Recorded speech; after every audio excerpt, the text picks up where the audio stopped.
सहना भवतु सहनौ भुनक्तु सह वीर्यं करवावहै तेजस्विनावधीतमस्तु मा विद्विषावहै। ओम शांति शांति शांति। ओम पूर्णमदः पूर्णमिदं पूर्णात् पूर्णमुदच्यते पूर्णस्य पूर्णमादाय पूर्णमेवावशिष्यते। ओम शांति शांति शांति। ओम आप्यायन्तु ममाङ्गानि वाक्प्राणश्चक्षुश्रोत्रमथो बलमिन्द्रियाणि च सर्वाणि सर्वं ब्रह्म उपनिषदम् माहं ब्रह्म निराकुर्याम् मा ब्रह्म निराकरोत् अनिराकरणमस्त्वनिराकरणं मे अस्तु। तदात्मनि निरतेय उपनिषत्सु धर्मास्ते मयि सन्तु ते मयि सन्तु। ओम शांति शांति शांति। श्रुतिस्मृतिपुराणानाम् आलयं करुणालयं नमामि भगवत्पादं शङ्करं लोकशङ्करं शङ्करं शङ्कराचार्यं केशवं बादरायणं सूत्रभाष्यकृतौ वन्दे भगवन्तौ पुनः पुनः। ईश्वरो गुरुरात्मेति मूर्तिभेदविभागिने व्योमवद्व्याप्तदेहाय दक्षिणामूर्तये नमः।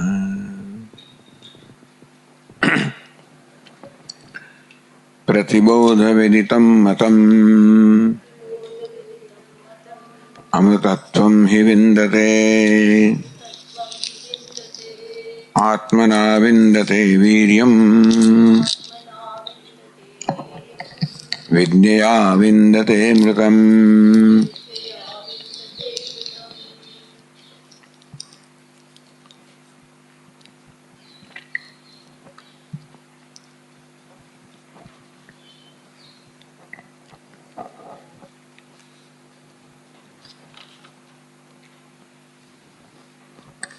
प्रतिबोध विदितं मतम्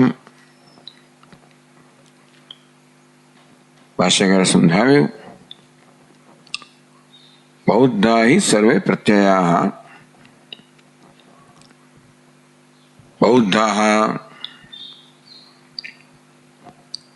बुद्धि परिणामाः बुद्धिना परिणाम स्वरूप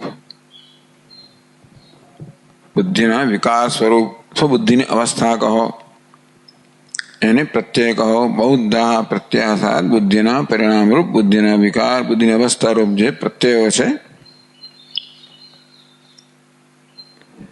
तत्तलोहवत नित्य विज्ञान स्वरूपात स्वरूप आत्मव्याप्तत्वात् आत्मव्याप्तत्वात्। अब બધા प्रत्येक प्रत्यय आत्मा वडे व्याप्त છે आत्मा એમાં વ્યાપેલો છે। કેવી રીતે? તત્તલોહવત જેવી રીતે લાલચો તપાવેલા લોખંડના ગોળામાં અગ્નિ વ્યાપેલો હોય અને એ લોખંડ અગ્નિના વ્યાપેલા હોવાને કારણે લાલ ભાસે ગરમ તે રીતે આ બૌદ્ધ પ્રત્યયો છે અર્થાત બુદ્ધિમાં ઉઠતા પ્રત્યયો છે વૃત્તિઓ છે વિચારો છે એ પણ આત્માનો વ્યાપ્ત હોવાને કારણે ચેતનવંતા બને છે। आत्मा को नित्य विज्ञान स्वरूप आत्मा आत्मा नित्य विज्ञान स्वरूप है विज्ञान स्वरूप है नित्य चैतन्य है मळे तो हमेशा भासतो ज होय। बुद्धिना प्रत्यय हमણાં उठे शमी जाए ए બધું ત્યાં થાય પણ आत्मा तो नित्य विज्ञान स्वरूप है मळे हमेशा प्रकाशतो होय। અને આ બુદ્ધિના પ્રત્યેનો સ્વભાવ છે કે આત્માની ચેતનતાને જાણે કે પ્રતિબિંબિત કરે, જાણે કે. એટલે એવું નથી કે આત્મા વ્યાપેલો છે, આમ જેવી રીતે સોનું અલંકારમાં વ્યાપેલું હોય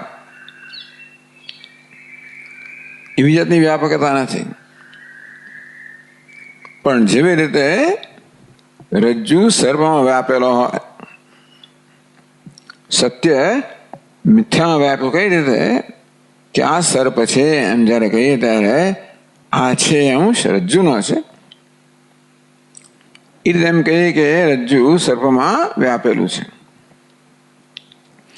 એવી રીતે આત્મા બધા પ્રત્યયમાં વૃત્તિઓમાં વ્યાપેલો છે. એટલે કે આ અગ્નિ અને લોખંડના દ્રષ્ટાંતમાં તો અગ્નિ અને લોખંડ સમાન સત્તા ધરાવનારા છે, એ દ્રષ્ટાંત છે. પણ છતાં બહુ સરસ દ્રષ્ટાંત છે કે કેવી રીતે અગ્નિના વ્યાપેલા હોવાને કારણે લોખંડ કેવી રીતે અગ્નિના ગુણો જાણે કે ધારણ કરે છે અને લોખંડ અગ્નિ જેવું ભાસે છે. તેવી જ કંઈક રીતે આ બુદ્ધિના પ્રત્યયો છે પણ ચેતનવંતા ભાસે છે, જાણે કે આત્માની ચેતનતા પ્રાપ્ત કરે છે. એ પ્રકાર એ માટે આ દૃષ્ટાંત આપ્યું. પણ બુદ્ધિના પ્રત્યયોના આત્મા સમાન સત્તા ધરાવે છે એ અંશમાં નહીં. એટલે કઈ રીતે બુદ્ધિના પ્રત્યયો આત્માની ચૈતન્યને કારણે ચૈતન્ય સ્વરૂપ આત્મ ચેતનતા પ્રાપ્ત કરે છે એને મળે જરા દૃષ્ટાંત આપો.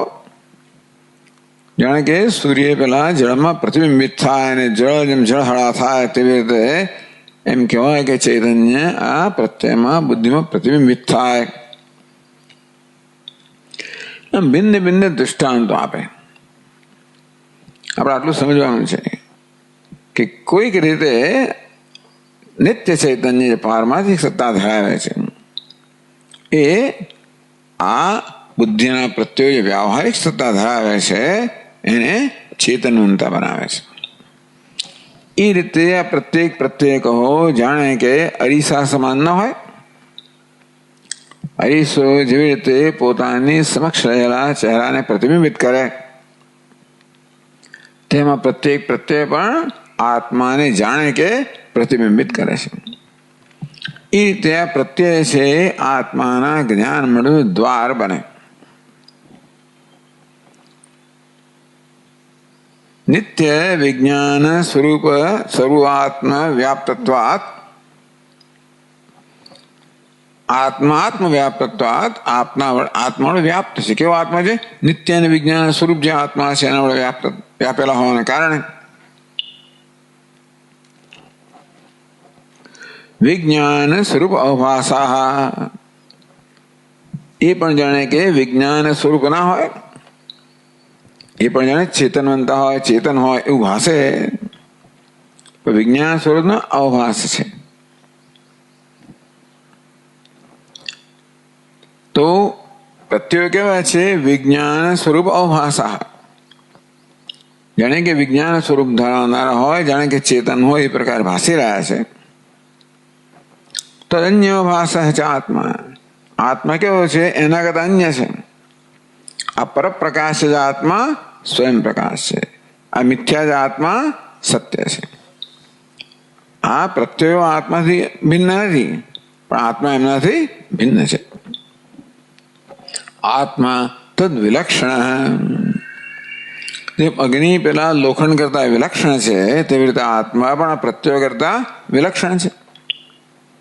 પેલા અચેતન છે, અચેતન છે, અપરપ્રકાશ, સ્વપ્રકાશ, વિકારી, અનિત્ય, નિર્વિકાર એમ કરીને તદ વિલક્ષણ અગ્નિવત ઉપલબ્ધ્યતે. છતાંય પણ આ તપાવેલો ગોળો છે ને એ અગ્નિના જ્ઞાન માટેનું દ્વાર બને છે. લોખંડ અગ્નિ નથી, પણ કારણ કે લોખંડનો સ્વભાવ છે કે જાણે કે અગ્નિના ગુણ ધારણ કરી લે છે અને તેથી તપાવેલો જે ઘોડો છે અગ્નિના જ્ઞાનનું જે દ્વાર બને તેવી રીતે આ પ્રત્યયો ચૈતન્ય સ્વરૂપ આત્માના જ્ઞાનનું દ્વાર બને છે. इति तेन ते द्वारी भवन्ति आत्म उपलब्धौ. આત્મ ઉપલબ્ધ, ઉપલબ્ધિ એટલે જ્ઞાન. આત્મ ઉપલબ્ધ આત્માના જ્ઞાન માટે તે દ્વારી ભવંતી. તેટલા પ્રત્યય, આપણા પ્રત્યયો છે એ દ્વારી ભવંતી, એ દ્વાર બને છે. એની આખી પ્રક્રિયા આનંદગીરી મહારાજે સમજાવી કે જેવી રીતે આ શ્રોતૃ દેહ છે એમાં અવચ્છ ને એમાં રહેલું જાણે કે ચૈતન્ય એ કેવું છે? સ્વયં પ્રકાશ છે.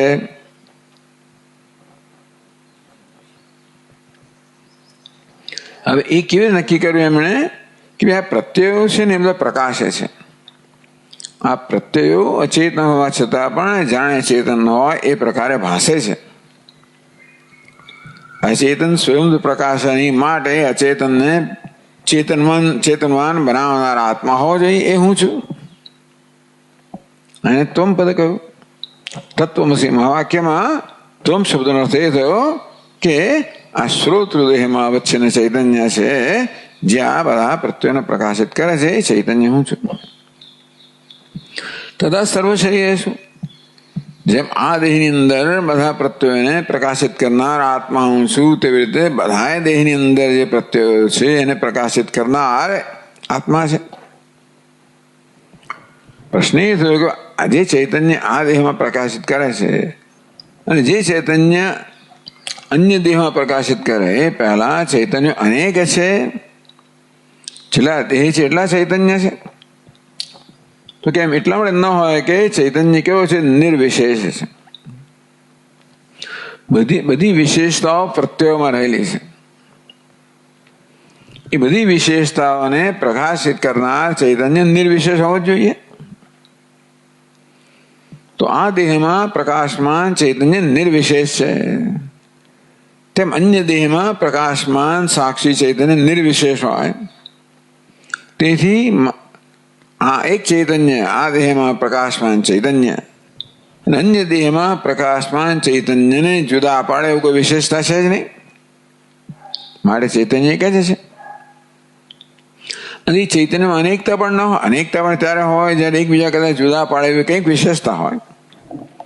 મારે વાસ્તવમાં આ દેહમાં જે ચૈતન્ય જે પ્રકાશિત કરનાર ત્વમ અર્થ એ જ સર્વદેહમાં રહેલું ચૈતન્ય તત અર્થ.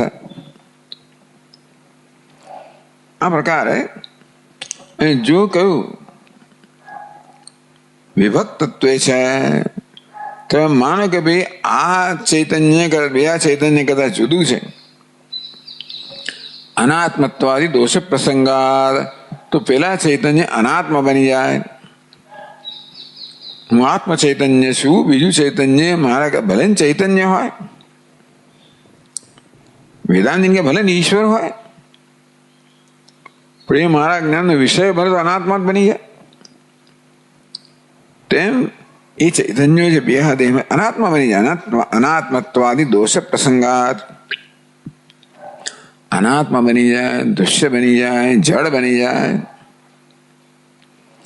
એ બધા પ્રકારના દોષ ચૈતન્યમાં આવે તો એ ચૈતન્ય કહેવાય છે. તેથી સંભાવ્યતમ એકત્વમ, બધા દેહને પ્રકાશિત કરનાર, બધા પ્રત્યોને પ્રકાશિત કરનાર ચૈતન્ય હું છું. આપણે વાંચતા હતા આનંદગીરીમાં ગઈકાલે. તદેવ બ્રહ્મત્વમિતિ,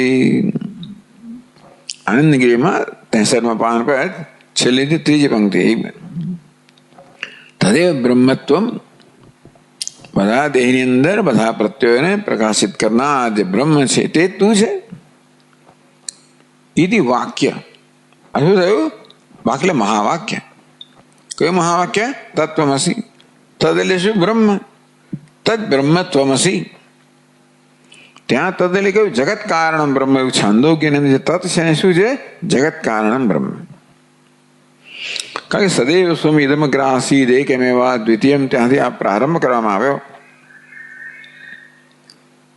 એ સૌમ્ય આ જગત એના સર્જન પહેલા એક અદ્વિતીય સત હતું. તત્વમસી, એ સત તું છે. અહીં કહેવામાં આવ્યું કે અહીંયા તત્નો અર્થ શું કર્યો? બધા જ દેહની અંદર બધા પ્રત્યયોને અભાસિત કરનાર જે ચૈતન્ય છે તે તું છે. તું સર્વનો આત્મા છે. આત્મા કોને કહેવાય? આ દેહની અંદર બધા પ્રત્યયોને અભાસિત કરનાર ચૈતન્ય એટલે આત્મા એટલે હું. અને અન્ય સર્વ દેહોમાં પ્રકાશિત કરનાર ચૈતન્ય એ આત્મા પણ તું છે. તું સર્વનો આત્મા છે, બ્રહ્મ છે. એટલે અહીં આ રીતે તત્વમસી કહેવામાં આવ્યું. ઈદી વાક્ય તત્વમસી એનું નામ વાક્ય એટલે મહાવાક્ય. વાક્ય એટલે મહાવાક્ય. ઈદી વાક્ય છે બુદ્ધિવૃત્ત.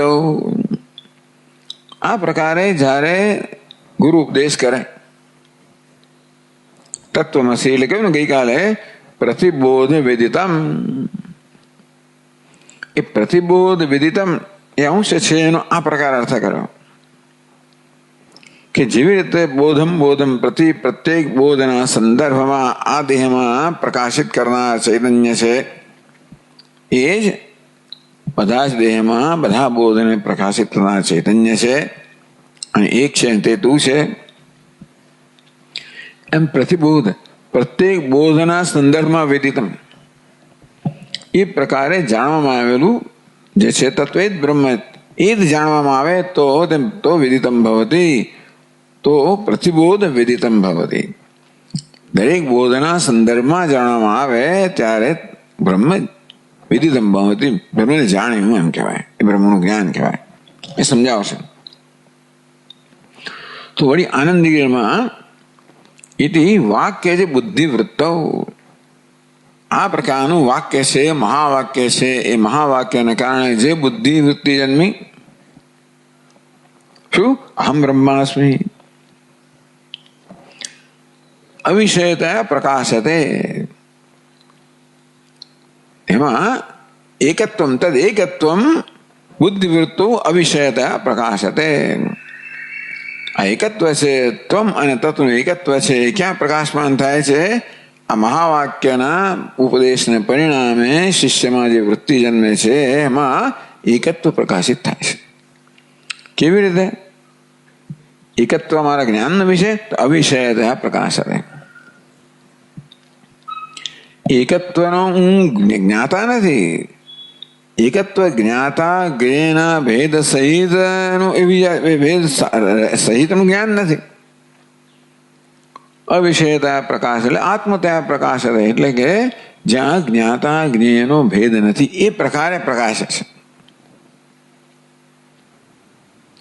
બ્રહ્માસ્મિતિ તદ બ્રહ્મ અહમસ્મિતિ. હવે થોડીક એ પાદનોંધ છે. ગઈકાલે 10મી પાદનોંધ તો જોઈને આપણે એમને જોઈ. અજ્ઞાન વૃત્તૌ ઇતિ બુદ્ધિવૃત્તૌ વિષય સપ્તમે. આ બુદ્ધિવૃત્તૌ કઈ વૃત્તો કઈ વિભક્તિ છે? 7મી વિભક્તિ. કયા શબ્દની? વૃત્તિ શબ્દની. બરાબર. હવે આમ તો અધિકરણ વૃત્તૌ એટલે અધિકરણ વૃત્તિમાં. અહીં કહે છે વિષય સપ્તમી કારણ કે એ ત્યાં વૃત્તિમાં પ્રકાશતો નથી. વૃત્તિ રૂપી વિષય વૃત્તિનો એ વિષય સપ્તમી છે. વૃત્તિના સંદર્ભમાં પ્રકાશે છે. અથવા સપ્તમીનો અર્થ સતી સપ્તમી પણ થાય. આ પ્રકારની બુદ્ધિવૃત્તિ જન્મે ત્યારે જે પ્રકાશે છે એમ તો કે નહીં સત્યામિતિ તો ના. આ સતી સપ્તમી નથી કે આ બુદ્ધિવૃત્તિ જ્યારે ઉઠે ત્યારે પ્રકાશે જેવું નથી. તો પ્રકાશમાન જ છે. પણ એટલે કહે છે કે જન્યતસ્ય વાક્ય જેથી ઉક્તત્વાત. ટૂંકમાં બુદ્ધિવૃત્તિ જન્મેલી છે વાક્ય જે વૃત્ત વાક્યમાંથી જન્મેલી વૃત્તિમાં એટલે વાક્યમાં જન્મેલી વૃત્તિ છે એના સંદર્ભમાં આ એ ઐક્ય છે એ અવિષયતા પ્રકાશે છે. બુદ્ધિ વિષય બને જે આવી રીતે અવિષયતા આત્માને પ્રકાશિત કરે એવી એનો અર્થ એવો થયો.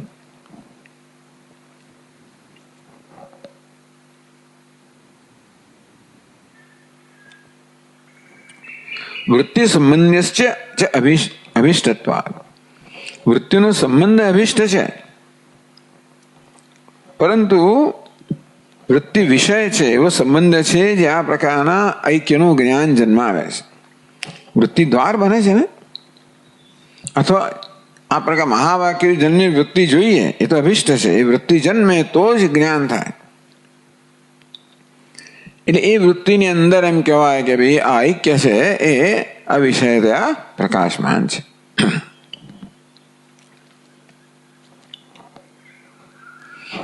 આ બધું લાંબુ ચોડું કર્યું. સીધે સીધું બુદ્ધિ વૃત્તો અવિષયતયા પ્રકાશ છે. આ બુદ્ધિ વૃત્તિમાં ઐક્ય અવિષયતયા પ્રકાશ છે. એ બુદ્ધિ વૃત્તિ ઐક્યના વિષયતયા પ્રકાશિત કરે છે. જ્ઞાને તદજ્ઞાનમ યેષામ નાશિતમ આત્મનઃ તેષામ આદિત્વ જ્ઞાનમ પ્રકાશયતિ તત્પરમ. જ્ઞાન વડે જેનું અજ્ઞાન નષ્ટ થયું છે એને માટે આ જ્ઞાન પરમ તત્વને પ્રકાશિત કરે છે. આદિત્ય જેવી રીતે એક સાથે બધાને પ્રકાશિત કરે તેવી રીતે આ જ્ઞાન એ પરમ તત્વને પ્રકાશિત કરે. પ્રકાશયતિ તત્પરમ. તત્પરમ પ્રકાશયતિ. આ પરમ તત્વને પ્રકાશિત કરે છે કોણ? જ્ઞાન. એટલે એવું નથી કે પ્રકાશક એવી જાતનો સંબંધ હોય, પણ એટલે તેવી રીતે વૃત્તિ પ્રકાશિત કરે છે કોને? અવિષય બ્રહ્મને, ઐક્યને પ્રકાશિત કરે છે. વૃત્તિ વ્યાપ્તિની આવશ્યકતા છે, કારણ કે તો જ આવરણ દૂર થયું, તો જ અજ્ઞાન દૂર થયું. નહીં તો ઐક્ય તો છે જ, મારું સ્વરૂપ જ છે ને, પણ એ પર્યાપ્ત નથી. એનું જ્ઞાન થવું જોઈએ. હવે આ વિલક્ષણ પ્રકારનું જ્ઞાન છે જેમાં જ્ઞાતા અને જ્ઞેયનો ભેદ નથી, એટલા માટે અવિષયતયા પ્રકાશ આત્મરૂપે પ્રકાશ છે. એ પ્રકારના જ્ઞાન છે કહેવા માંગે છે, જે મહાવાક્યના ઉપદેશને પરિણામે જન્મે છે. ત્યારે એ મહાવાક્ય પર વિચાર કરવામાં આવે. વિચાર કયો કરવામાં આવ્યો કે ભાઈ જેવી રીતે આ દેહમાં અવચ્છિન્ન ચૈતન્ય એ કેવું છે? પ્રકાશક છે, નિર્વિકાર છે, સ્વયં પ્રકાશ છે, જે આત્મા છે. એ જ રીતે સર્વદેહમાં પ્રકાશમાં સ્વરૂપમાં આત્મા છે બ્રહ્મ, એ પણ એ જ ચૈતન્ય, એ જ હું છું. એ પ્રકારનું જ્ઞાન જે થાય, જ્ઞાન થવું, વૃત્તિને વૃત્તિ કહેવામાં આવી. એટલે કે ટૂંકમાં આવું જ્ઞાન થવું જોઈએ. માત્ર હું બ્રહ્મ છું એ પર્યાપ્ત નથી. આ વસ્તુ મારા માટે જ્ઞાનનો વિષય બનવી જોઈએ, અનુભવનો, અર્થાત એનું અજ્ઞાન દૂર થવું જોઈએ. તો દસમો છે એમ જયારે કહેવામાં આવે ત્યારે એકદમ એનામાં જે ટ્યુબલાઇટ થાય કે હું દસમો છું, એટલે શું થયું? હું દસમો નથી એ ભ્રમ દૂર થયો. કે દસમો આમ દેખાતો નથી, અવિષયતયા પ્રકાશ હતો. એના મનમાં દસમો જે પ્રકાશ છે, જે વિષય તરીકે નથી પ્રકાશ ને, હા જોઈ લીધો મેં, બરાબર છે, એવું નથી. અવિષયતયા ત્યારે થયું શું કે દસમો ખોવાઈ ગયો, હું દસમો નથી એ ભ્રમ દૂર થયો. એટલે આ ભ્રમ દૂર કરનારું આવી જાતની આ જ્ઞાન વૃત્તિ જન્મવી તો જોઈએ.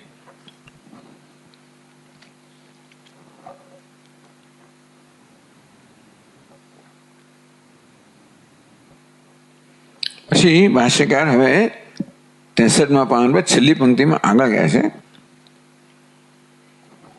તસ્માત પ્રતિબોધ અવભાસ પ્રત્યેગાત્મતયા યદ વિદિતમ તદ બ્રહ્મ તદેવ મતમ જ્ઞાતમ પ્રતિબોધ વિદિતમ મતમ.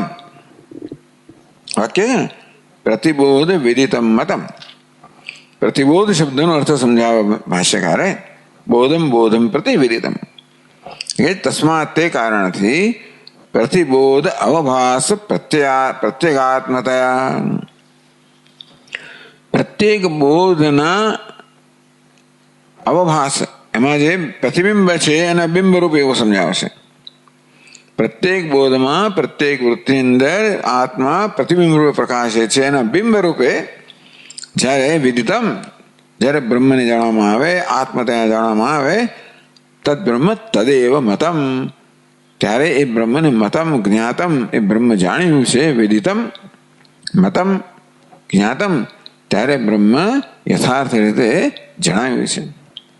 જ્યારે પ્રત્યેક બોધના પ્રત્યેગાત્મા રૂપે, પ્રત્યેક બોધના બિંબ રૂપે, પ્રત્યેક બોધ છે અથવા એ કે વૃત્તિ છે કે પ્રત્યય છે એ કારણ કે ચૈતન્યને પ્રતિબિંબિત કરે છે. એ પ્રતિબિંબ છે ને બિંબના જ્ઞાનનું દ્વાર બને છે. જે ચૈતન્ય પ્રતિબિંબિત થાય છે, જે ચેતનતા પ્રદાન કરે છે, જે પ્રકાશિત કરે, એ પ્રકાશક ચૈતન્ય હું છું. આમ બિંબ જે છે, પ્રતિબિંબ છે, એ બિંબના જ્ઞાનનું દ્વાર બને છે. વિષય છે પેલો બૌદ્ધ, એ વિષયમાં છે ને એ અવિષય આત્માના જ્ઞાનનું દ્વાર બને છે. એ પ્રકારે જ્યારે બ્રહ્મને જાણવામાં આવે ત્યારે જ બ્રહ્મ વિદિતમ, એ જાણ્યું, મતમ વિદિતમ મતમ, એ વિદિત છે એ પ્રકારે કયું એ જ્ઞાત છે એ પ્રકારે કહેવાય. નહીં તો વિદિત છે એમ ના કહેવાય. તો વળી આ તસ્માતથી શરૂ કર્યું ને ભાષ્યનું વાક્ય.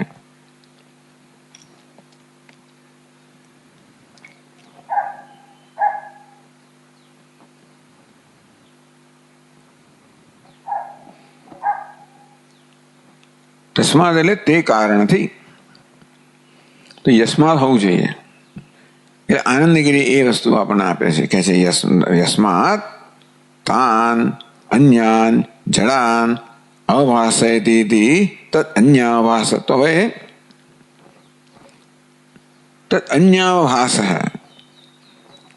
એ આગળ ભાષ્યની અંદર ત્રીજી પંક્તિમાં કહ્યું વિજ્ઞાન સ્વરૂપાસા. આ બૌદ્ધ પ્રત્યય છે એ વિજ્ઞાન સ્વરૂપ વડે પ્રકાશિત છે. તો અન્ય ભાષ એના કરતા અન્ય પ્રકાશક છે. એટલે એ સમજાવે છે કે તાન અન્ય અવભાષ, અન્ય અવભાષ, બરાબર, કે અન્યાન જડાન અવભાષયતિ, અન્યાન અવભાષયતિ અન્ય અવભાષ. અન્યને અવભાષિત કરે છે મળે અન્ય અવભાષ એવું કહેવામાં આવ્યો. ભાષ્યકાર અન્ય અવભાષ શબ્દ વાપરે ને તો એનો અર્થ શું કર્યો? અન્યાન અવભાષયતિ અન્યાનો ભાષ, અન્યાઓ ભાષ. કે યસ્માત તાન અન્યાન જડાન અવભાષયતિ. આત્મા કેવું છે? તાન એટલે તે. કોણ? પ્રત્યય જડ. કારણ કે આત્મા એ જડ પ્રત્યયને અભાષિત કરે છે, પ્રકાશિત કરે છે. પેલા કહેવાય અન્ય છે, આત્મા અન્ય છે એટલે આમ કહેવાય અન્ય. બૌદ્ધ પ્રત્યયો આત્મા અન્ય એમ કહેવાય. આત્મા એમ અન્ય છે, પણ એટલે એમનાથી અન્ય રહીને આ આત્મા એમને પ્રકાશિત કરે છે. તો કારણ કે આવી રીતે બૌદ્ધ પ્રત્યય અન્ય છે એને પ્રકાશિત કરે. આત્મા એટલે અન્યાવભાષા, તત અન્યાવભાષ આત્મા. અન્યને જડ પ્રત્યયોને અવભાષિત કરનાર આત્મા છે. એટલે તદ અન્યાવભાષ આત્મા સર્વ જડ વિલક્ષણ અવગંતુમ શક્યતે. તેથી આ બધા જડ કે અચેતન પ્રત્યયોને પ્રકાશિત કરનાર આત્મા એનું વિલક્ષણ છે, ચેતન છે, અવગંતુમ શક્યતે, એ જાણી શકાય. 14મી પાદના આત્મા એટલે શક્ય એટલે અનુમાન કહ્યું. આત્મા સર્વ જડ વિલક્ષણ. શું અનુમાન છે? આત્મા બધા જડથી અચેતનથી વિલક્ષણ છે. કેમ? તત અભાસકત્વાત. એ બધા અચેતનને અવભાસ પ્રકાશિત કરવાને કારણે. ઘટાદિ અવભાષક ભાનુવત યદિ. આ ઘટ વગેરે વિષયોને પ્રકાશિત કરનાર સૂર્ય છે એ ઘટ વગેરે કરતા ભિન્ન હોય છે. અવભાષક હંમેશા અવભાષ્યથી ભિન્ન હોય. પ્રકાશક છે એ પ્રકાશથી ભિન્ન હોય. આ પ્રકાશ છે એ બધા પદાર્થો ભિન્ન છે. તો આત્મા પ્રકાશક છે માટે આ બૌદ્ધ પ્રત્યે પ્રકાશ છે એના કરતા ભિન્ન છે. પછી વિલક્ષણ છે. ભિન્ન એટલું નહીં પણ કેવું છે? વિલક્ષણ છે. આ પ્રકાશ છે એ પ્રકાશક છે. આ જડ છે, આ ચેતન છે. અનેક છે, એક છે. મિથ્યા છે, સત્ય છે. વિકારી છે, નિર્વિકાર છે. વિશેષ છે, નિર્વિશેષ છે. આ પ્રકારે સર્વજળ વિલક્ષણ અવગંતુમ શક્ય. આ પ્રકારે એનું અનુમાનથી આપણે જાણી શકીએ. એટલે બૌદ્ધ પ્રત્યયો આ પ્રકારે આત્મા વિશેના વિચારનું સાધન બને. કે બૌદ્ધ પ્રત્યયો જે મારી સમક્ષ ઉપસ્થિત થઈ રહ્યા છે એ વિકારી છે, જળ છે, છતાં પણ પ્રકાશ છે. પણ એમને પ્રકાશિત કરનાર એમના કરતા અન્ય હું છું, એમના કરતા વિલક્ષણ છું. આ પ્રકારે હું કે આત્મા આ બૌદ્ધ પ્રત્યયો કરતા અન્ય છે, વિલક્ષણ છે, પ્રકાશક છે, વિજ્ઞાન સ્વરૂપ છે. આવી રીતે આ પ્રત્યયો જ આત્માના આ પ્રકારના સ્વરૂપનું ચિંતન માટેનું દ્વાર બને. અને એ રીતે હું આવી રીતે મારા સ્વરૂપ પર આ પ્રકારે ચિંતન કરું એમ કરીને મારી બુદ્ધિ જે છે એ આત્મનિષ્ઠ બને. દ્વાર આ રીતે પ્રત્યયો છે દ્વાર બને છે આત્માના સ્વરૂપનો જ્ઞાન માટે, અનુભવ માટે, વિચાર માટે. તસ્માદિતિ ઉપસંહાર એટલે ભાષ્યકારે તસ્માદથી શરૂ કર્યું. છેલ્લું વાક્ય એમાં આ બધું ઉમેરવું જોઈએ. યસ્માત કહ્યું નથી એમણે, તસ્માત કહ્યું. કારણ કે કેમ? કારણ કે આ આવું કારણ છે એટલા માટે એ આખું આનંદગીરી મહારાજે સમજાવ્યું. યસ્માત થી માંડીને યસ્માત તસ્માત. યસ્માત કારણ કે એ બધા અન્ય જળને પ્રકાશિત કરે છે માટે, એમના કરતા જુદો છે, વિલક્ષણ છે માટે. પ્રતિબોધ અવભાસ પ્રત્યેગાત્મતા. તેથી આ પ્રત્યેક, તેથી એ પણ સમજાવે છે. પ્રતિબોધમ અવભાસા ચિત્ત પ્રતિબિંબ. પ્રતિબોધ અવભાસ. પ્રતિબોધ એટલે પ્રત્યેક બોધમાં અવભાસા ચિત્ત પ્રતિબિંબા. પ્રત્યેક બોધમાં, પ્રત્યેક પ્રત્યયમાં પ્રકાશનાર એટલે ચૈતન્યનું પ્રતિબિંબ. તો પ્રત્યેષામ પ્રત્યેગાત્મતયા એ બધા પ્રતિબિંબ છે ને, છે એના પ્રત્યેગાત્મા રૂપે અવ્યભિચર સ્વરૂપેણ. જેમ જેમ બોધ બદલાયા કરે તેમ તેમ પ્રતિબિંબ બદલાયા કરે. પછી બિંબ છે કેવું છે? અવ્યભિચરિત. એ બદલાયા વગર આ બધા બોધને પ્રકાશિત કરે છે, પ્રતિબિંબિત થાય છે. એને કંઈ કરવાનું નથી. એટલા માટે આત્માના હોવા માત્રથી જ, સૂર્યનો હવા માત્રથી જ આ ડોલ કે જે જળ પાત્ર હોય એ સૂર્યને પ્રતિબિંબિત કરે. એ ડોલો આમથી તેમ થતી હોય, બદલાયા કરતી હોય, પરંતુ એમાં પ્રતિબિંબિત થનાર જે બિંબ સૂર્ય છે એ અવ્યભિચારી છે. અવ્યભિચારિત સ્વરૂપેણ બિંબસ્થાની એના હું છું આત્મા ચૈતન્ય કેવો છું? બિંબસ્થાનીય છું, અવ્યભિચારિત છું. ત્યાં વ્યભિચાર છે, ત્યાં પરિવર્તન છે. એક પ્રત્યય આવે તો બીજા પ્રત્યયને ખસેડી મૂકે, એકબીજાને વ્યાવૃત્ત કરે. હું કોણ છું? અવ્યાવૃત્ત, અવ્યભિચારિતા. બિંબસ્થાનીય એકેન રૂપેણ. પ્રત્યુના રૂપ અનેક છે એટલે તેથી પ્રતિબિંબના રૂપ અનેક હોય. એ બધાનો અમે પ્રત્યેગાત્મા કહ્યો. સૂર્યને પ્રતિબિંબનો પ્રત્યેગાત્મા કહ્યો, સૂર્યને પ્રતિબિંબનો આત્મા કહ્યો. કઈ રીતે? કારણ કે સૂર્ય વગર આ પ્રતિબિંબ હોઈ ના શકે. તો આ રીતે પ્રતિબિંબ છે ને કેવી રીતે સૂર્યના જ્ઞાનનું સાધન બને, ત્યાં આપણું આમ જોવું પડે. અહીંયા પણ આમ આપણે તરફ જોવું પડે. એ ખરો, આપણે નજરને પછી પ્રતિબિંબ હટાવીને બિંબ તરફ આપણે એને સંકેલી લેવી પડે, ત્યાં કેન્દ્રિત કરવી પડે. એ ખરું. પણ પ્રતિબિંબ બિંબનું આ પ્રકારનું જે મોડલ કહો, દ્રષ્ટાંત કહો, તો અવ્યભિચ સ્વરૂપેણ બિંબસ્થાને એકેન રૂપેણ યદ બ્રહ્મવેદનમ. નિત્ય ચૈતન્ય સ્વરૂપ એક જ રૂપ છે, અવ્યભિચરિત છે. એ આનું પ્રત્યેક આત્મા બધાનું એ બ્રહ્મ, એ હું છું. યદ બ્રહ્મવેદ એ પ્રકારે જે બ્રહ્મનું એ પ્રકારે જે જ્ઞાન થાય છે. આ બધા પ્રત્યયો તો ચૈતન્યને પ્રતિબિંબિત કરનારા છે. એ બધા બદલાયા કરતા પ્રતિબિંબના પ્રત્યેગાત્મ રૂપે બદલાયા વગરનું જે સ્વયં પ્રકાશ ચૈતન્ય છે એ જ બ્રહ્મ, એ હું છું. એ પ્રકારે બ્રહ્મનું જ્ઞાન થાય, જેમાં આ પ્રકારે બધા પ્રત્યયો દ્વારીભૂત બને. યદ બ્રહ્મ વેદનમ તત્ સમ્યક દર્શનમ. એ પ્રકારે બ્રહ્મનું જે જ્ઞાન થાય છે એ સમ્યક દર્શન છે, યથાર્થ દર્શન છે. એ ભાષ્યકારનું વાક્ય આનંદગીરી આ પ્રકારે સમજાવ્યું કે તસ્માત પ્રતિબોધ અવભાસ પ્રત્યેગાત્મતયા.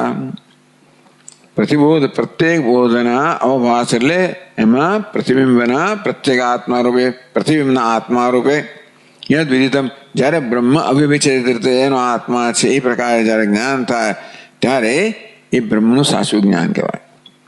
એ સિવાય બીજી કશું જ્ઞાન થાય તો એ બ્રહ્મનું સાચું જ્ઞાન નથી. હા, બ્રહ્મનું સાચું જ્ઞાન છે દરેક પ્રત્યયના અવભાસનો પ્રત્યેક આત્મા છે. જે પ્રત્યયમાં અવભાસ હોય જ નહીં ને. પ્રત્યય છે એ તો અરીસા સમાન છે. અવભાસ ક્યારે હોય? બિંબસ્થાનીય નિત્ય ચૈતન્ય હોય ત્યારે જ. એટલે એ પ્રકારે આ પ્રત્યય દ્વારીભૂત બને પ્રત્યેક આત્માનું જ્ઞાન કરવાનું, એ પ્રકારે બ્રહ્મને જાણવામાં આવે ત્યારે એ બ્રહ્મ જાણ્યું કહેવાય, યથાર્થ જાણ્યું કહેવાય. તો 65મા પાન પર 5મી પાદ નોંધ.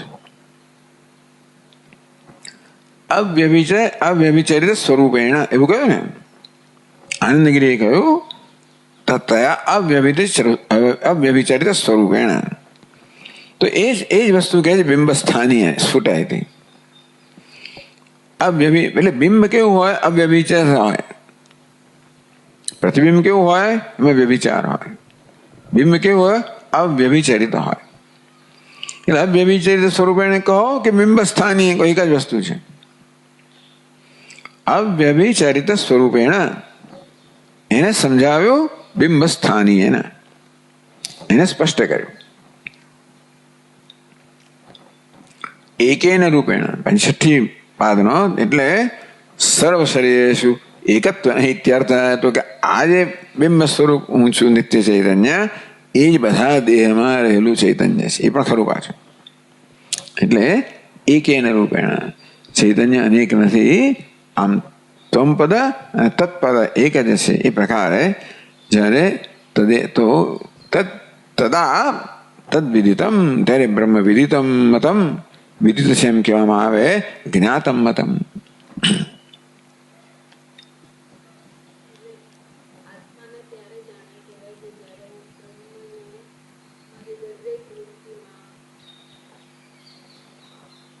બ્રહ્મન એટલે એ બ્રહ્મ જુદી વસ્તુ નથી.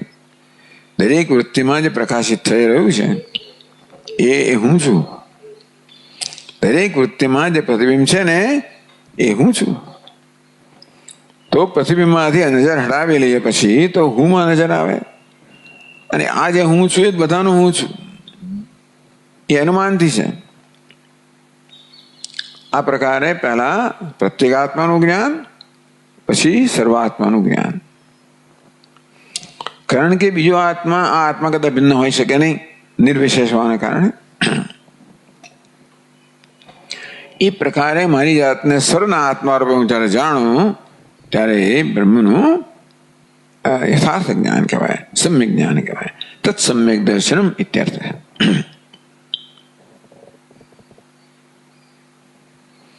તો ભાષ્યકાર કહે છે તદેવ સમ્યક જ્ઞાનમ યત પ્રત્યેગાત્મ વિજ્ઞાનમ ન વિષય વિજ્ઞાનમ. તદેવ સમ્યક જ્ઞાનમ, એ સમ્યક જ્ઞાન છે, યથાર્થ જ્ઞાન છે. કેવું? યત પ્રત્યેગાત્મ વિજ્ઞાન, જે પ્રત્યેગાત્માનું જ્ઞાન છે. હવે પહેલી પાદનો તો સમજાવે છે. તદેવ સમ્યક જ્ઞાનમ પહેલી પાદનો કહે છે. તો મતમ જ્ઞાતમ ઇતિ અંતેન વિવક્ષિતમ અર્થમાં. ટૂંકમાં યદ વિદિતમ બ્રહ્મ તદેવ મતમ જ્ઞાતમ, એ જે કહ્યું ને ભાષ્યમાં, તસ્માત પ્રતિબોધ અવભાસ પ્રત્યેગાત્મતયા યદ વિદિતમ તદ બ્રહ્મ તદેવ મતમ જ્ઞાતમ. इति अंतेन ए वाक्यમાં જે વિવક્ષિત અર્થ છે એ વાક્ય દ્વારા જે અર્થ કહેવાની નું પ્રયોજન છે, ઈચ્છા છે, ઈરાદો છે, એ કહે છે તદેવ સમ્યક જ્ઞાનમ ઇતિ. એ જ સમ્યક જ્ઞાન છે. કેવું? યત પ્રત્યેગાત્મ વિજ્ઞાનમ ન વિષય વિજ્ઞાનમ. એટલે એ વાક્યમાં કહેવામાં આવ્યું એ જ વસ્તુને અહીંયા આગળ એમાં શું અર્થ રહેલો છે વાક્યમાં, એ અર્થ વળી કહ્યું ભાષ્યકારે તદેવ સમ્યક જ્ઞાન. એ યથાર્થ જ્ઞાન છે. યત પ્રત્યેગાત્મ વિજ્ઞાનમ. ટૂંકમાં બ્રહ્મને જ્યારે પ્રત્યેગાત્મતયા જાણવામાં આવે ત્યારે જ સમ્યક જ્ઞાન છે, યથાર્થ જ્ઞાન છે. ન વિષય વિજ્ઞાન. બ્રહ્મને કોઈ વિષય રૂપે જાણવામાં આવે તો એ યથાર્થ જ્ઞાન નથી. એને પ્રત્યેગાત્મને જાણવામાં આવે તો યથાર્થ જ્ઞાન છે. એટલે બી પાદનો કહે છે પ્રત્યેગાત્મ વિજ્ઞાન પ્રત્યેગાત્મત્વેન બ્રહ્મણ વિજ્ઞાનમ. પ્રત્યેગાત્મ વિજ્ઞાન એટલે શું? પ્રત્યેગાત્મત્વેન વિજ્ઞાનમ. બ્રહ્મનું પ્રત્યેગાત્મતા કે બ્રહ્મ પ્રત્યેગાત્મા છે એ પ્રકારનું જ્ઞાન છે. એ જ સમ્યક જ્ઞાન છે, યથાર્થ જ્ઞાન છે. ન વિષય વિજ્ઞાન એટલે શું? ત્રિપાદો વિષયત્વેન. ટૂંકમાં બ્રહ્મને વિષય રૂપે જાણવામાં આવે તો એ યથાર્થ જ્ઞાન નથી. બ્રહ્મને પ્રત્યેગાત્મતયા જાણવામાં આવે તો જ એ જ્ઞાન યથાર્થ જ્ઞાન છે. તો કેમ પ્રત્યેગાત્મ જાણે? એને માટે આખી પ્રક્રિયા કરી કે બૌદ્ધ પ્રત્યયો છે ને પ્રકાશિત કરનાર જે આત્મા છે એ હું પ્રકાશક છું. બૌદ્ધ પ્રત્યય નથી, કોઈ વિષય નથી. વિષયને પ્રકાશિત કરનાર. વિષય ભલે બદલાયા કરતા હું કેવું છું અવ્યભિચરિત છું. ભલે અચેતન હોય હું ચૈતન્ય છું. એ ભલે અનેક હોય હું એક છું, નિર્વિશેષ છું. આ પ્રકારે બૌદ્ધ પ્રત્યયો છે એ જ મને આ પ્રત્યેગાત્માના જ્ઞાનનું સાધન બને.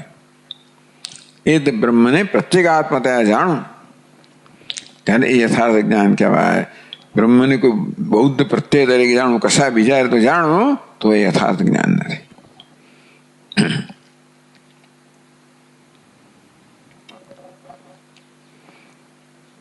तो आनंदी के विषय विज्ञानम सम्यक ज्ञानम न भवति. विषय आनंदगिरी जोड़્યું पहली पंक्ति में છે 65 पान पर. विषय विज्ञानम सम्यक ज्ञानम न भवति. એટલે વિષય થયા વિજ્ઞાનમ.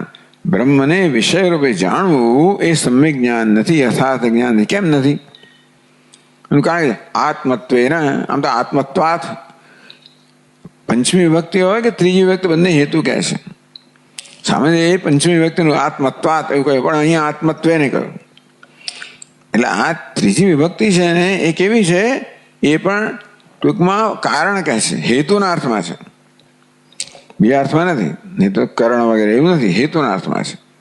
એટલે કહ્યું હેતુમાં. એટલે એમણે સ્પષ્ટ કર્યું કે આત્મત્વેને એ વસ્તુ આપણે સ્પષ્ટ ના પણ થાય. આત્મત્વાત કહ્યું તો પ્રશ્ન ના રહ્યો હોત, પણ આત્મત્વ એને કહ્યું એટલે હેતુના રૂપમાં આ તૃતીયા વિભક્તિનો પ્રયોગ છે. બ્રહ્મ આત્મા હોવાને કારણે જ્યારે બ્રહ્મને આત્મરૂપે જાણવામાં આવે તો જ યથાર્થ જ્ઞાન કહેવાય, અને વિષય રૂપે જાણવામાં આવે તો યથાર્થ જ્ઞાન ના કહેવાય, કારણ કે બ્રહ્મ આત્મા છે એટલા માટે. એટલે વળી આનંદી કહે છે બ્રહ્મણ આત્મત્વેન વિષયત્વ અસંભવાદ ઇત્યર્થ. બ્રહ્મણ આત્મત્વેન બ્રહ્મ આત્મા હોવાને કારણે વિષયત્વ અસંભવાદ. બ્રહ્મમાં વિષયપણું ના હોય. એટલે બ્રહ્મ વિષય ના હોય કે બ્રહ્મમાં વિષયપણું ના હોય આત્મા હોવાને કારણે. અંતેથી બ્રહ્મને આત્મરૂપે જાણવામાં આવે સમ્યક આત્મરૂપે તો એ પ્રત્યેગાત્મ રૂપે તો એ સમ્યક જ્ઞાન કહેવાય, યથાર્થ જ્ઞાન કહેવાય.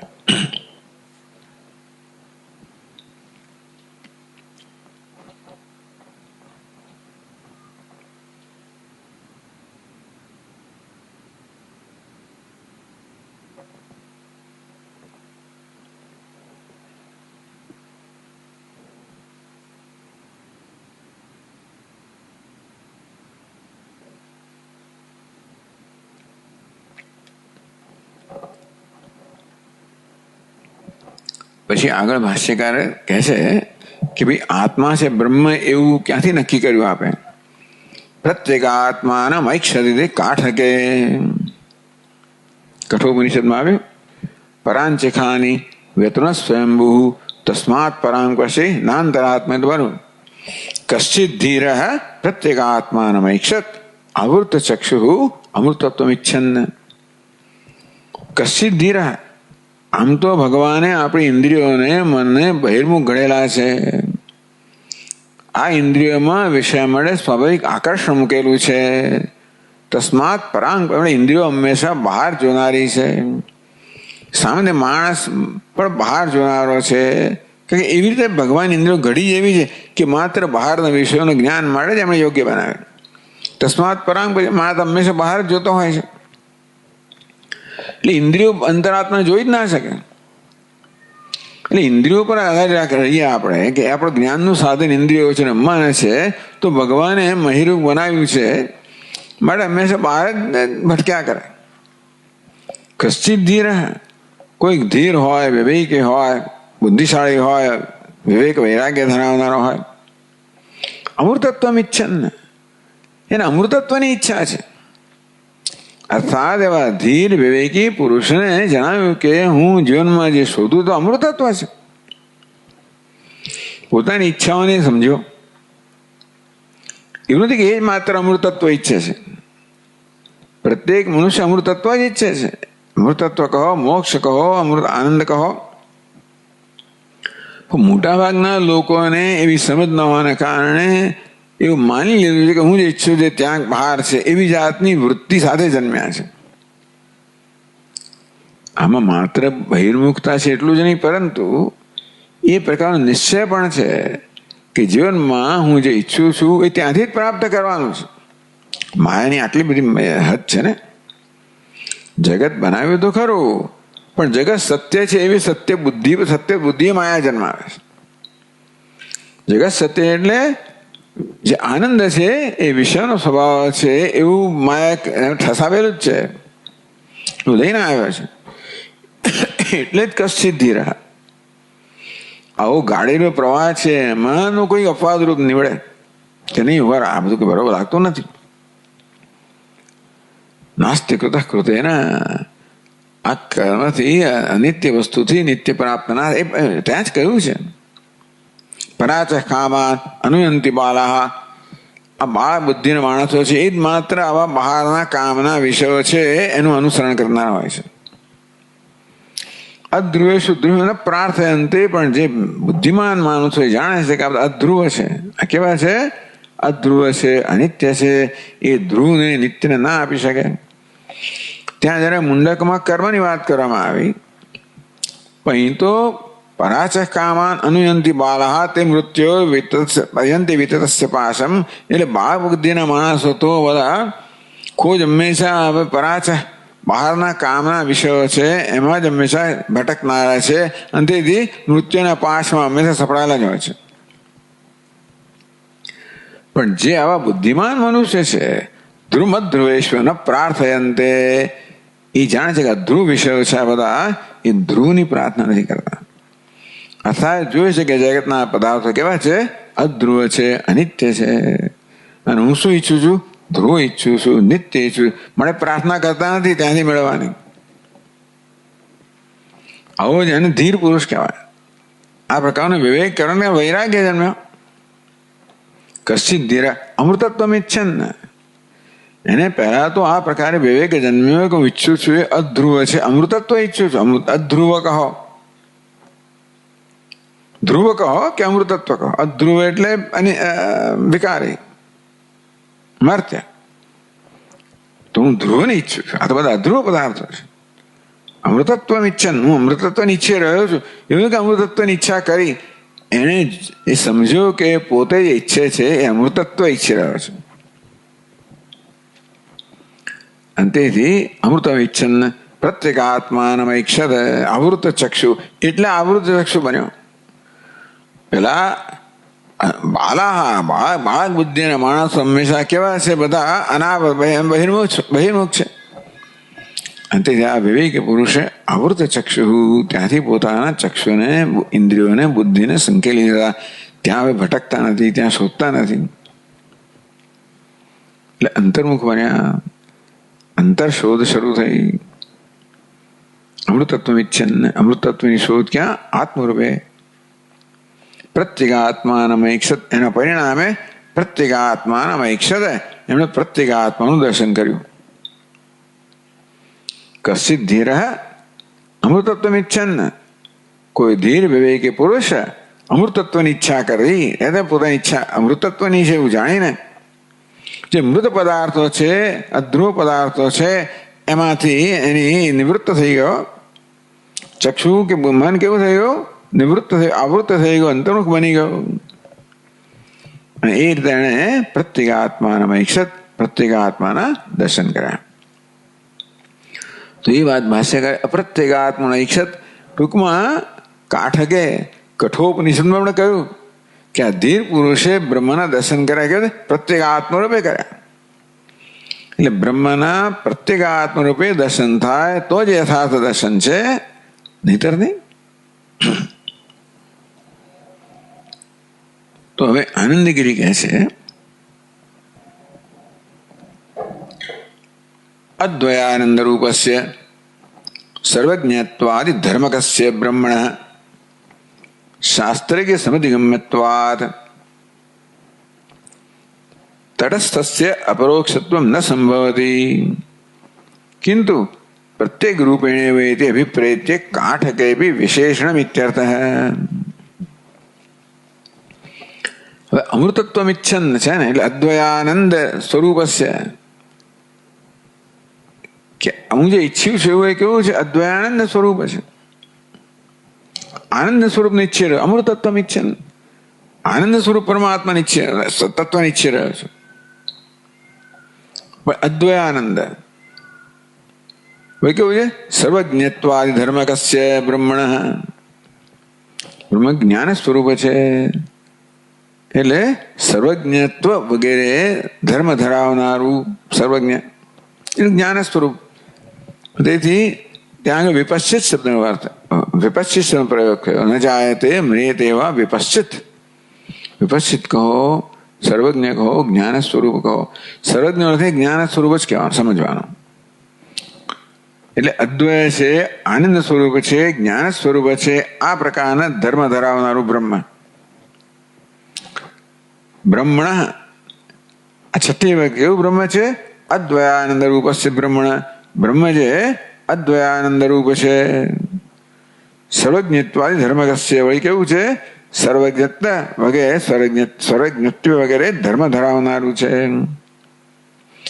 આવું બ્રહ્મનું શાસ્ત્રિક સમધિગમ્યત્વાદ, આવું બ્રહ્મ છે માત્ર શાસ્ત્રથી જાણી શકાય. ટૂંકમાં બ્રહ્મને ઓળખવા માટે આપણે ઓળખાણ કરાવનાર કોઈ જોઈએ. કે બ્રહ્મનો અનુભવ ના થતો હોત તો અનુભવ કરવા માટે તમારે કંઈ કરવું પડ્યું હોત. પણ બ્રહ્મનો અનુભવ થઈ રહ્યો છે, પ્રત્યેગાત્મા છે, તે જે અનુભવ થઈ રહ્યો છે ઓળખાણ કરાવનારો કોઈ જોઈએ. શાસ્ત્ર એવું કરે છે. એટલે શાસ્ત્રિક સમધિગમ્યત્વાદ, આવું બ્રહ્મ છે એકમાત્ર શાસ્ત્ર વડે સારી રીતે જાણી શકાતો હોવાને કારણે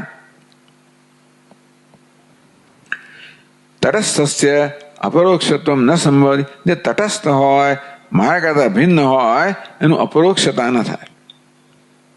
એ પ્રત્યક્ષ રહે કે પરોક્ષ રહે. મારાથી અન્ય જે વસ્તુ હોય, ક્યાં તો પ્રત્યક્ષ હોય કે દૂર તો પરોક્ષ હોય. અપરોક્ષ તો આત્મા છે, તે તટસ્થ હોય, મારાથી ભિન્ન હોય, એ ક્યારે અપરોક્ષ જ્ઞાન વિશે ના બની શકે. બ્રહ્મ તટસ્થ હોત, મારાથી ભિન્ન હોત તો અપરોક્ષ જ્ઞાન વિશે ના બની શક્યું હોત. કિંતુ પ્રત્યેક રૂપેણ એવૈતિ, માટે આ બ્રહ્મ પ્રત્યેક રૂપથી જણાય તો જ અપરોક્ષ જ્ઞાન વિષય બને. ઇતિ અભિપ્રેત્ય, આ અભિપ્રાયથી કઠોપનિષદમાં પણ પ્રત્યેગાત્માનામ એવું વિશેષણ વાપર્યું. કોઈક ધીર પુરુષે બ્રહ્મને પ્રત્યેગાત્મા રૂપે જોયું, તો ત્યાં પ્રત્યેગાત્મા એ પ્રકારનું વિશેષણ ગયો, એ પ્રકારનો શબ્દ પ્રયોગ કેમ કર્યો? કે બ્રહ્મ તટસ્થ હોત, મારા કરતા ભિન્ન હોત તો એ અપરોક્ષ જ્ઞાન વિશે ના બની શકે. અંતેથી બ્રહ્મને અપરોક્ષ જ્ઞાન ક્યારે બને? પ્રત્યેક રૂપ હોય, આત્મ સ્વરૂપ હોય તો જ અપરોક્ષ જ્ઞાનનો વિષય બને. એટલા માટે બ્રહ્મને પ્રત્યેક આત્માનમૈક્ષત આ પ્રકારે શબ્દ પ્રયોગ કઠોપનિષદમાં કરવામાં આવ્યો. હવે આ વાક્ય માટે બધી અદ્વયાનંદ સ્વરૂપસ્ય. તો 7મી પાદમાં કહે છે આદ્ય ખંડયો વિવક્ષિતમ રૂપમાં. આના 4 ખંડ છે. કોના? કેનોપનિષદના. આદ્ય ખંડયો. ખંડયો એટલે 2 ખંડ. આદ્ય પહેલા 2 ખંડ, અત્યારે બીજા ખંડમાં છે. આદ્ય ખંડયો વિવક્ષિતમ રૂપમ. પહેલા 2 ખંડમાં જે બ્રહ્મના રૂપની વિવક્ષા છે, કહેવાનું પ્રયોજન છે કેવું છે? અદ્વયાનંદ રૂપસ્ય. એટલે બ્રહ્મ અદ્વયાનંદ રૂપ છે એ વસ્તુ કહેવામાં છે પહેલા 2 ખંડમાં. પછી કે છે સર્વજ્ઞત્વાદિ ધર્મકસ્ય. એ શું છે? અંત્યખંડયો વિવક્ષા. પછીના 2 ખંડ છે ને, અંત્યખંડયો. છેલ્લા 2 ખંડ છે 8મી પાદનો હતો. એ શું બતાવે છે? બ્રહ્મ તો કે પ્રગટ થયું વગેરે. એ બ્રહ્મ કેવું? સર્વજ્ઞ છે. એટલે બ્રહ્મનું અદ્વયાનંદ રૂપે નિરૂપણ કર્યું છે કેનોપનિષદ પહેલા 2 ખંડમાં, અને બ્રહ્મનું ઈશ્વર રૂપે સર્વજ્ઞ એ પ્રકાર રૂપે નિરૂપણ કર્યું છેલ્લા 2 ખંડમાં. એટલે અદ્વયાનંદ. એટલે એટલા માટે આ 2 શબ્દ પ્રયોગ કરે છે આનંદગીરી. અદ્વયાનંદ રૂપસ્ય સર્વજ્ઞત્વાદિ ધર્મકસ્ય. એમ કરીને સમગ્ર કઠોપનિષદના 4 ખંડની અંદર બ્રહ્મ વિશે નિરૂપણ કરવામાં આવ્યું એનું અહીંયા આગળ એમણે આવી રીતે નિર્દેશ કર્યો.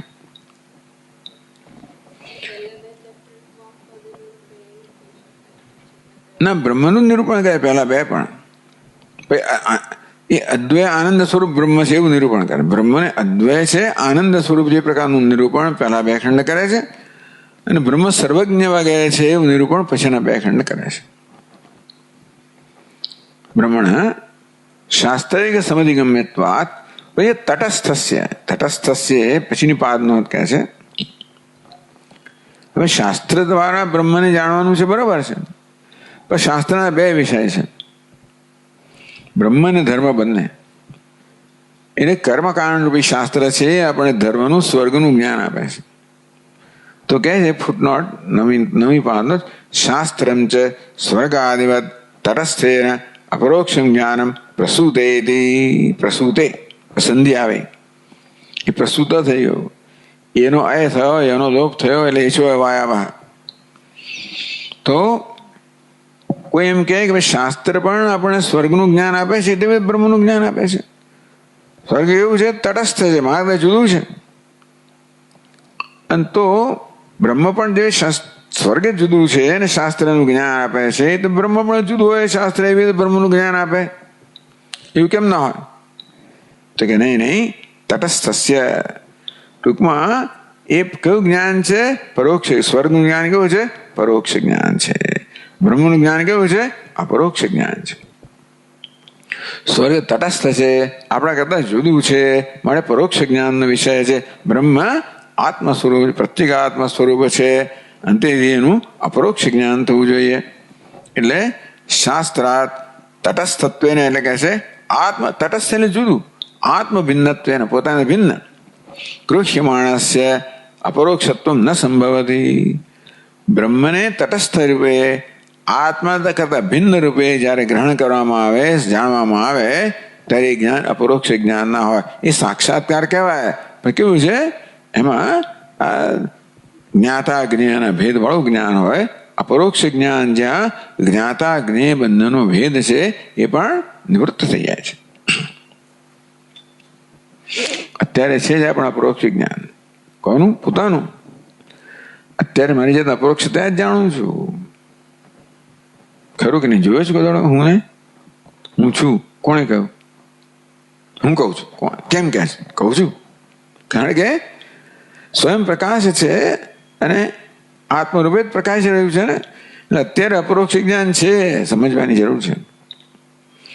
જે રીતે અત્યારે હું આત્માને જાણું, અપરોક્ષ ત્યાં જ જાણું છું, એ રીતે બ્રહ્મને જાણવાનું છે, બસ એટલું છે. એટલે અપરોક્ષ જ્ઞાન માટે બહુ માથાકૂટવું છે. અપરોક્ષ પણ અપરોક્ષ એટલે આપણું એ જ્ઞાન જ છે આપણા આત્માનું. 3 પ્રકારના જ્ઞાન છે. પ્રત્યક્ષ જ્ઞાન છે, જે સમક્ષ હોય પરોક્ષ જ્ઞાન છે જે દૂર હોય, અને આત્માનું જ્ઞાન અપરોક્ષ જ હોય તો જેના આત્મા કહેવાય ને અપરોક્ષતા પ્રકાશ હતો. બસ એ બ્રહ્મ એ પ્રકારે જ પ્રકાશ હતો તો પતી ગયો. એ જ કરવાનું છે. બ્રહ્મને બહાર જોવાનું રખડવા તો ટૂંકમાં આ અધ્રુવ વિષયોની અંદર બ્રહ્મની હંમેશા જયારે ખોજ થતી હોય ત્યારે બુદ્ધિ એટલે જ કહ્યું ને વિમૂઢા નાનું પશ્યંતી વિમૂઢ બહાર જ જોનારા છે ન પશ્યંતી. ઉત્ક્રામંતમ સ્થિતમ વાપી ભુંજાનમ વા ગુણાન્વિત, સતત ગુણોથી અન્વિત થઈને સતત આત્મા જ આ બધું કરી રહ્યો છે ને. પછી જો બહાર નજર કરતા હોય તો નજીકમાં નજીક રહેલાને પણ જોઈ શકાતું નથી. એટલે ટૂંકમાં બ્રહ્મને પણ એ રીતે જાણવાનું છે. અત્યારે હું આત્માને જાણું છું ને એ રીતે બ્રહ્મને જાણવાનું છે અપરોક્ષતા. તટસ્થ હોય તો આત્મ ભિન્નત્વેન ગૃહ્યમાણસ્ય અપરોક્ષ તત્વ ન સંભવતી. બ્રહ્મ જો સ્વર્ગને એમ જુદું હોત તો આત્મા કરતા ભિન્ન હોત તો એને તટસ્થ કહેવાય. તો બ્રહ્મ અપરોક્ષ જ્ઞાન વિશે ન બન્યું હોત.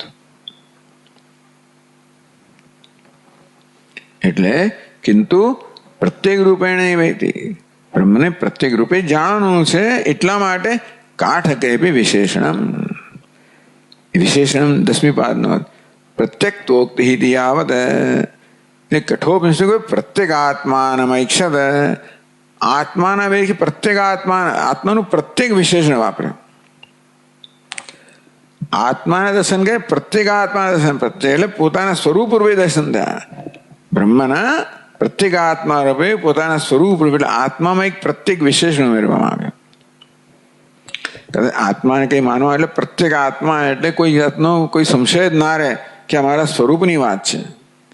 પ્રત્યેક આત્માના મેક્ષત પોતાના સ્વરૂપના દર્શન કર્યા. એટલે કયું કાઠ કે બી વિશેષણ કઠોપનિષદની અંદર પણ આ પ્રકારે પ્રત્યક્તોક્તિ પ્રત્યક્ત્વ કહેવામાં આવ્યું. એટલે પ્રત્યેક આત્મા એમ પ્રત્યેક એ વિશેષણ વાપરવામાં આવ્યું. અપરોક્ષ જ્ઞાન બ્રહ્મનું થવું જોઈએ કે બ્રહ્મનું અપરોક્ષ જ્ઞાન થયું એ કહેવા માટે કે બ્રહ્મ આત્મ સ્વરૂપ છે.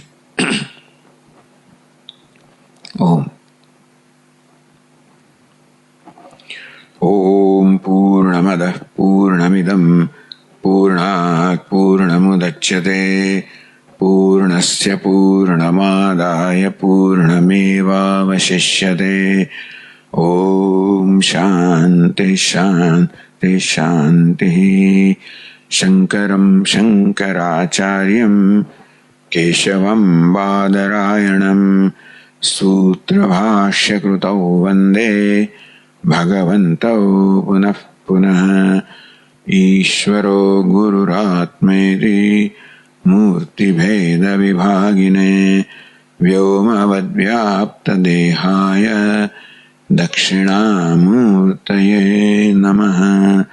ઓમ શાંતિ શાંતિ શાંતિ. હરિ ઓમ. શ્રી ગુરુભ્યો નમઃ. હરિ ઓમ.